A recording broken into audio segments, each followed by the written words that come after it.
دین کے اعمال میں سے بہت محترم بشان عمل نماز ہے۔ یہ ایک ہدیہ اور تحفہ ہے جو رب کریم کی طرف سے اللہ رب العزت نے اپنے حبیب صلی اللہ علیہ وسلم کو عطا فرمایا۔ باقی جتنے اعمال ہیں وہ سارے اس دنیا میں ملے۔ نماز کا عمل ایک ایسا ہے کہ یہ عرشوں پہ ملا، آسمانوں سے اوپر دیا گیا۔ صاف ظاہر ہے کہ جب کوئی مہمان گھر آتا ہے تو انسان اس وقت اس کو بیسٹ تحفہ دیتا ہے۔ اس لیے نبی السلام نے فرمایا الصلاۃ معراج المؤمن، کہ نماز مومن کا معراج ہے۔ امام ربانی مجدد ثانی رحمۃ اللہ علیہ نے اپنے مکتوبات میں نماز کی اہمیت کے اوپر بہت زور دیا ہے۔ آج آپ اس کی اہمیت سے متعلق باتیں سنیں گے تو ریئلائز کریں گے کہ ہمارے اندر اتنی اہمیت پہلے نہیں تھی۔ تو نماز میں ایک تو ہے ظاہری طور پر اہتمام کرنا وضو میں، نماز کی ادائیگی میں، اس بارے میں سن لیجئے۔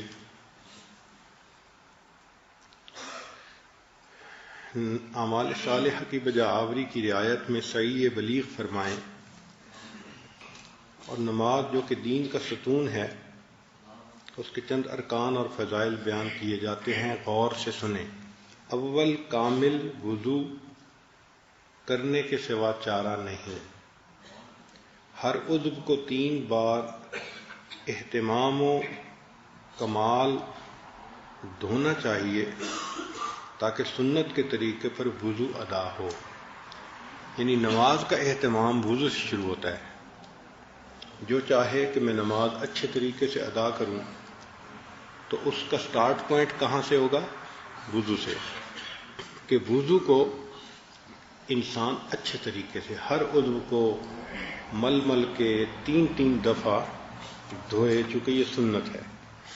اور سر کا مسح بالاستیعاب، یعنی سارے سر کا مسح کرنا چاہیے، اور کانوں اور گردن کے گرد مسح میں خوب احتیاط کرنی چاہیے، اور بائیں ہاتھ کی چھوٹی انگلی سے پاؤں کی انگلیوں کے نیچے کی طرف سے خلال کرنا لکھا ہے، یعنی اس کے ساتھ نیچے سے پاؤں کے تلوے کی طرف سے خلال کرنا چاہیے۔ اس کی رعایت رکھیں۔ مستحب کے بجا لانے کو معمولی نہ سمجھیں، چونکہ بہت سارے سالکین سمجھتے ہیں یہ تو مستحب ہی ہے نا، کوئی بات نہیں۔ فرماتے ہیں کہ مستحب کے بجا لانے کو معمولی نہ سمجھیں۔ مستحب حق جل و علا کے نزدیک پسندیدہ اور محبوب عمل ہے۔ تو مستحب کی یہی فضیلت کافی ہے کہ وہ اللہ کو پسندیدہ ہے۔ اگر تمام دنیا کے عوض اللہ تعالیٰ کا ایک پسندیدہ اور محبوب فعل معلوم ہو جائے اور اس کے مطابق عمل میسر ہو جائے تو غنیمت ہے۔ یعنی ساری دنیا قیمت میں دینی پڑے اور اس قیمت کے بدلے پتہ چلے کہ یہ عمل اللہ کو محبوب ہے، اور پھر وہ کرنے کی سعادت بھی مل جائے تو یہ سودا سستا ہے۔ اور ہمیں تو کچھ دیے بغیر پہلے ہی نبی علیہ السلام نے بتلا دیا کہ بھئی یہ عمل اللہ کو پسند ہے تو اس لیے کرنا چاہیے۔ اس کا بعین ہی یہی حکم ہے کہ کوئی چند خزف ریزوں یعنی ٹھیکروں سے نفیس جواہر خرید لے اور بے فائدہ جماد یعنی پتھر سے روح کو حاصل کر لے۔ یعنی کوئی بندہ چند پتھر دے کے کسی بندے کو خریدے تو کتنا سستا سودا ہے۔ جماد چند دادم جاں خریدم، بحمد اللہ کے ارزاں خریدم۔ اللہ کی تعریف کہ میں نے بہت سستا سودا کیا ہے۔ تو مستحب کی اہمیت بتا رہے ہیں کہ اس کو آپ لائٹ نہ لیں کہ جی مستحب بھی ہے نا، نہیں۔ مستحب کا معنی ہے ایک ایسا عمل جس کو اللہ نے پسند فرمایا۔ تو وہ فرماتے ہیں کہ پسندیدہ عمل کو سامنے رکھو تو دنیا بھر کی قیمت ادا کر دیں، اور ایک پسندیدہ عمل کا پتہ چل جائے اور اس پر عمل کی توفیق مل جائے تو یہ بہتر سودا ہے۔ تو اس لیے مستحبات کی رعایت کرنی چاہیے۔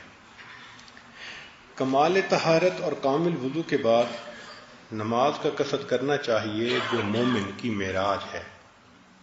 کوشش کرنی چاہیے کہ فرض نماز با جماعت ادا ہو، بلکہ امام کے ساتھ تکبیر اولی بھی ترک نہیں ہونی چاہیے، اور نماز کو مستحب وقت میں ادا کرنا چاہیے۔ قرات میں مسنون قرات کو مد نظر رکھنا چاہیے۔ رکوع سجود میں بھی طمانینت ضروری ہے کیونکہ فرض ہے، رکوع سجود میں طمانینت ضروری ہے۔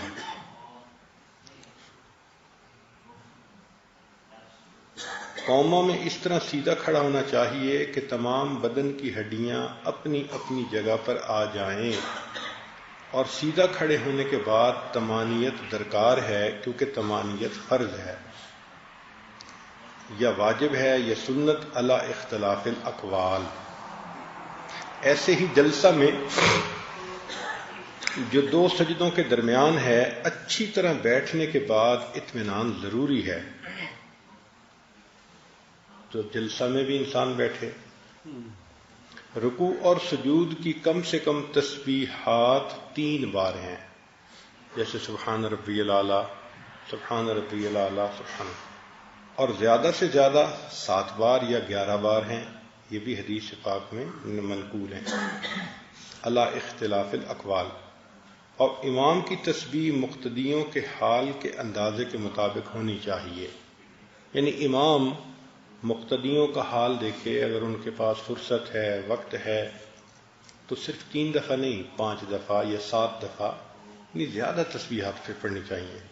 فرماتے ہیں شرم کی بات ہے کہ انسان تنہا نماز پڑھنے کی حالت میں طاقت ہوتے ہوئے اقل تسبیحات پر کفایت کرے۔ عقل 3 ہے، اور جو تنہا ہو اور ٹائم بھی ہو پھر 3 تسبیحات پڑھے، تو فرماتے ہیں کہ یہ شرم کی بات ہے۔ ہماری تو عادت ہی 3 دفعہ پڑھنے کی ہے۔ میں نے اپنی زندگی میں الحمدللہ ایک ایسے بزرگ کے پاس نماز ادا کی کہ جن کی پوری زندگی کا معمول رکوع سجود کی تسبیحات کے بارے میں 21 مرتبہ تھا، ہر سجدے میں 21 مرتبہ پڑھتے تھے، یہ عادت تھی ان کی۔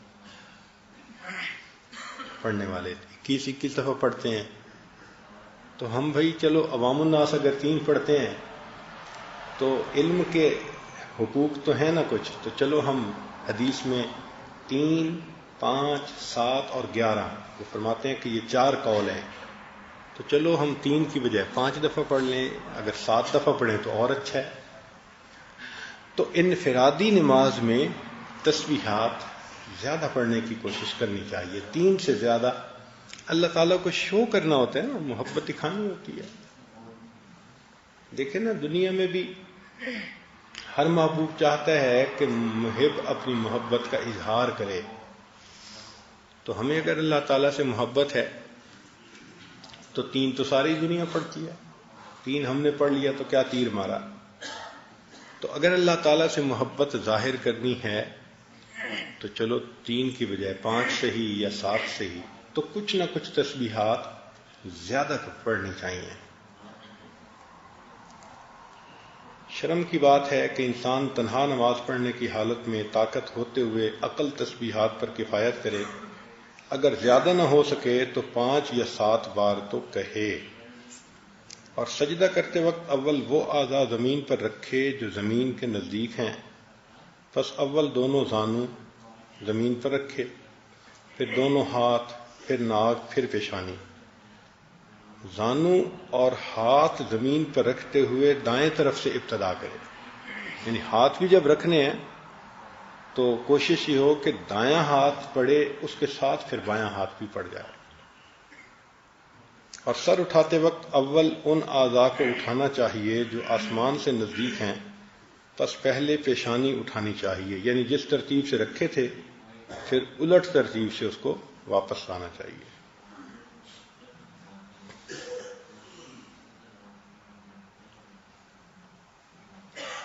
قیام کے وقت اپنی نظر کو سجدہ کی جگہ پر، یعنی جب قیام ہے، کھڑے ہیں، تو نظر سجدہ کی جگہ پر رہے، رکوع کے وقت اپنے پاؤں پر، سجدے میں ناک کی نوک پر، اور جلسہ کے وقت اپنے دونوں ہاتھوں پر یا اپنی گود کی طرف نظر رکھنی چاہیے۔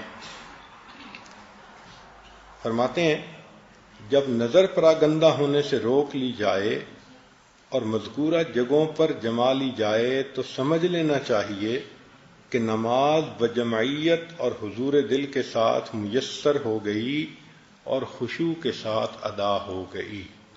یہ عوام الناس کا لیول ہے کہ جس بندے نے طمانیت کے ساتھ رکوع، سجود، ارکان ادا کیے، تسبیحات بھی 5 دفعہ 7 دفعہ پڑھیں اور نظر بھی اپنی اس جگہ رکھی جہاں رکھنی چاہیے تھی، تو اب نماز پڑھنے والا بندہ دل میں یہ سوچے کہ میں نے نماز کو خشوع خضوع سے ادا کر دیا۔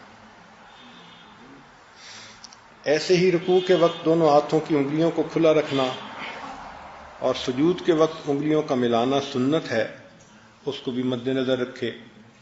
انگلیوں کا کھلا رکھنا یا ملانا بے تقریب یا بے فائدہ نہیں، صاحب شرع نے اس میں کئی قسم کے فائدے ملاحظہ فرما کر اس پر عمل کیا۔ نیز نبی علیہ الصلوۃ والسلام کی مطابعت کے برابر کوئی اور بڑا فائدہ ہو نہیں سکتا۔ یعنی انگلیوں کو پوچھے جی کہ کھلا رکھنے میں یا بند کرنے میں کیا فائدہ ہے، تو اول تو بہت سارے فائدے ہیں، اور اگر وہ فائدے سمجھ میں نہ آئیں تو کم سے کم یہ تو ہے نا کہ نبی علیہ السلام کی اتباع میں ایسا کر رہے ہیں، اس سے بڑا فائدہ کیا ہو سکتا ہے۔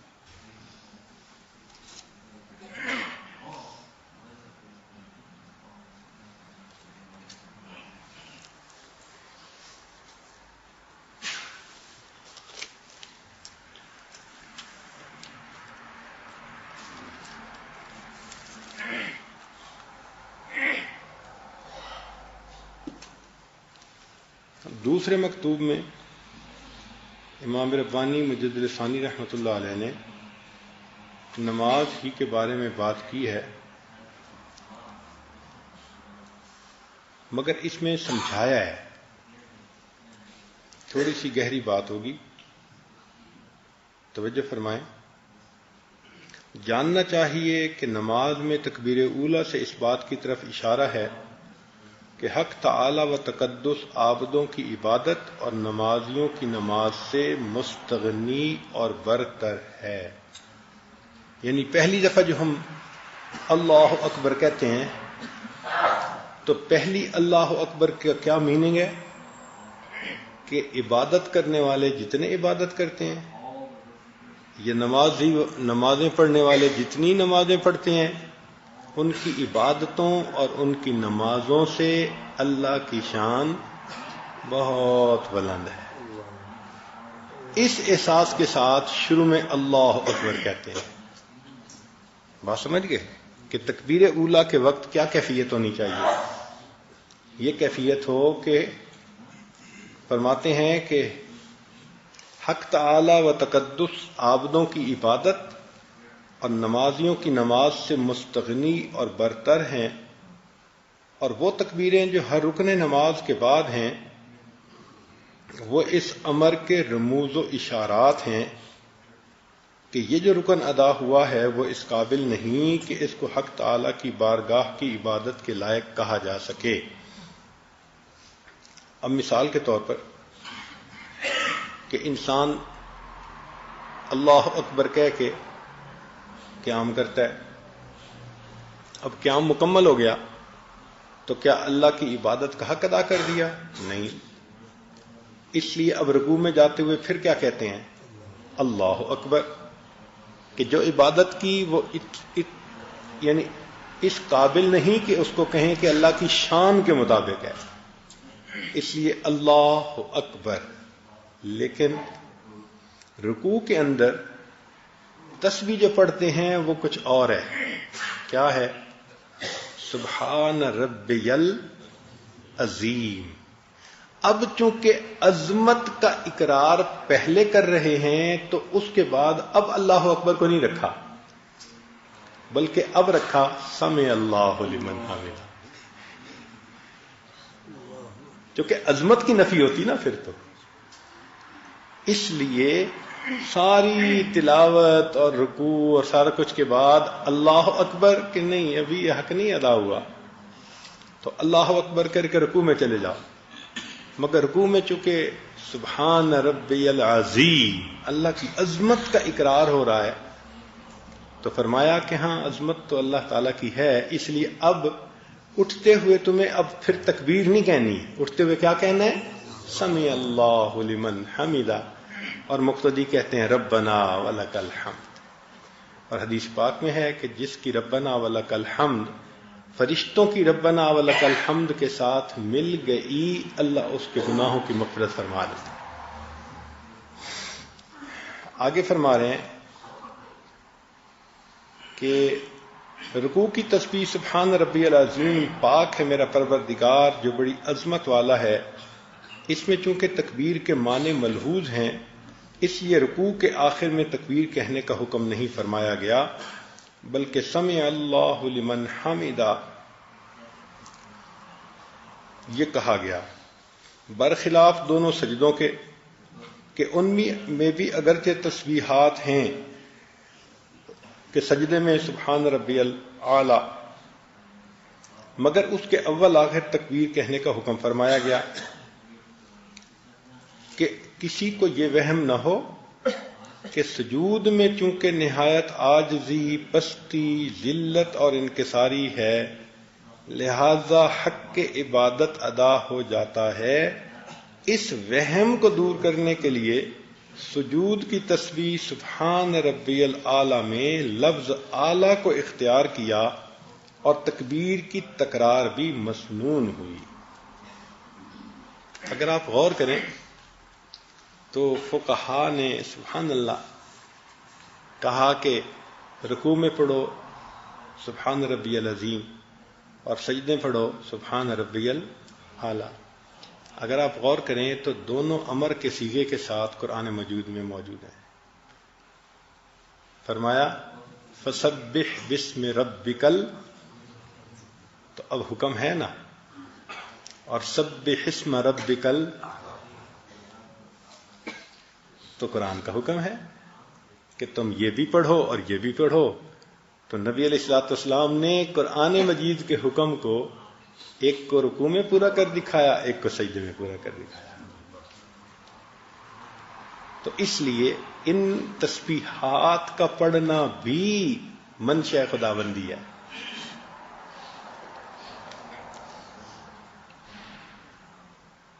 چونکہ نماز مومن کی معراج ہے، اس لیے نماز کے آخر میں ان کلمات کے پڑھنے کا حکم صادر فرمایا جن کے ساتھ نبی علیہ السلام شب معراج میں مشرف ہوئے تھے. لہذا نبی نمازی کو چاہیے کہ اپنی نماز کو اپنے لیے اعلی معراج بنائے.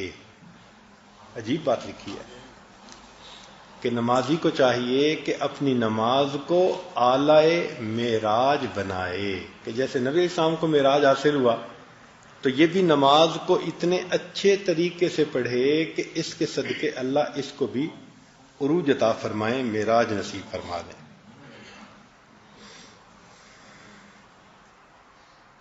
اور نماز ہی میں انتہائی قرب خداوندی ڈھونڈے.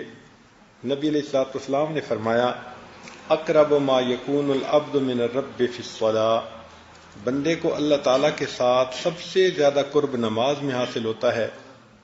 اور نمازی اللہ تعالیٰ شانہ سے مناجات کرنے والا اور نماز کے ادا کرتے وقت حق تعالیٰ کی عظمت و جلال کا مشاہدہ کرنے والا ہوتا ہے، اور حق تعالیٰ کا رعب و ہیبت اس پر چھا جاتا ہے.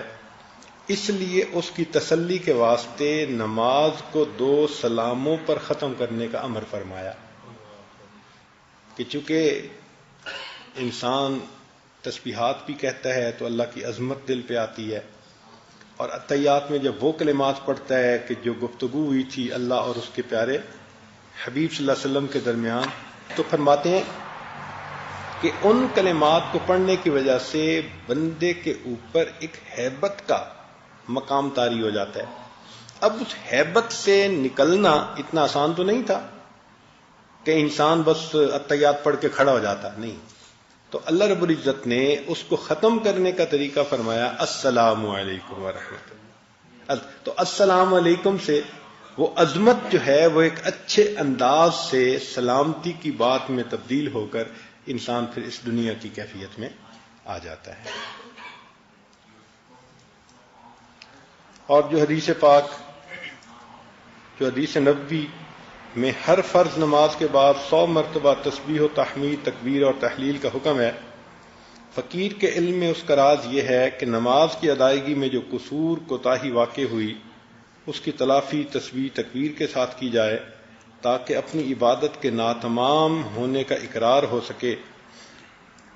اور چونکہ حق تعالیٰ کی عبادت کی توفیق سے عبادت کا ادا کرنا میسر ہوا تو اس نعمت کا الحمدللہ کہہ کر شکر بجا لانا چاہیے